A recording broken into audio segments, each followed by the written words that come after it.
Wala pang GM sa ngayon ang Dallas Mavericks mga idol at kanilang pinag-iisipan na itong si Coach Jason Kidd. Mayroong posibilidad pero napakaliit lamang po ng chance na mangyari ito. Pwedeng gawing GM ng Dallas Mavericks itong si Coach Kidd mga idol. Magaling kasi siya. Siyempre bilang isang coach ay ma-apply rin niya ang kanyang matalinong pag-iisip bilang general manager ng kupunan.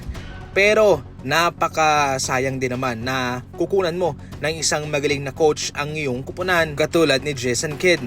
Sa ngayon kasi mga idol, bihira lamang na makakuha ka ng isang magaling na coach at nagki-click in sa iyong mga manlalaro.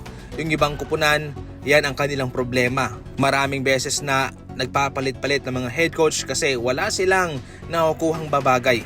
Pero ngayon itong si Jason Kidd ay nandyan na siya. Kaya so far para sa akin lang ay ayoko siyang maging GM ng Dallas Mavericks. Malaking sugal ang gagawin ng Dallas mga idol katulad ng ginawa ng Boston Celtics. Kanilang kinuha si Brad Stevens, inilagay bilang GM at President at si Joe Mazzulla ang nag-take over. Pwede naman yan pero malaking sugal. It's either gagana or papalpak.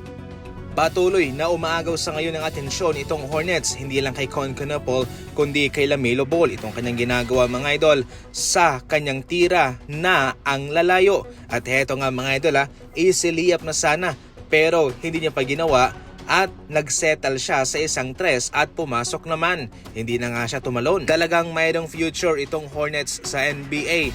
Mayroon silang mga batang player na mga magagaling at mayroong potensyal. Kaya kabilang rin sila sa aking mga sinusuportahan sa NBA. Actually, ang team ko ay Hornets, Miami Heat, Golden State Warriors at Los Angeles Lakers. Kaya sa aking prediction sa Arena Plus, sila ang pinili kong makalaban ng Detroit Pistons mga idol. Medyo tagilid sila sa Pistons pero may chance. Malaking sugal naman ang gagawin ni Coach Steve Kerr kay Stephen Curry kung saan ito ay kanyang plano pang palaruin sa kanilang finale game laban sa Clippers. May dinaramdam si Stephen Curry sa kanyang tuhod. Laban nga sa Kings ay mayroon siyang hinahawakan. Sa Lakers, absent siya at sa Kings naman ay naglaro ulit at doon naglilimp itong si Stephen Curry. At ngayon naman sa kanilang laban kontra Clippers bukas ay available naman siya. Ito yung rason kung bakit para sa akin lang ay dapat pagpahingahin na lang itong si Steph. Kasi nakaset naman yung kanilang laban sa play-in at hindi na magbabago yung kanilang posisyonan.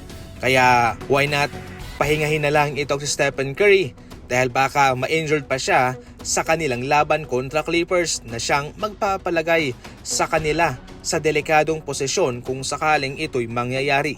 Para sa inyo mga idol, ano ang komento ninyo patungkol dyan? I-comment lang.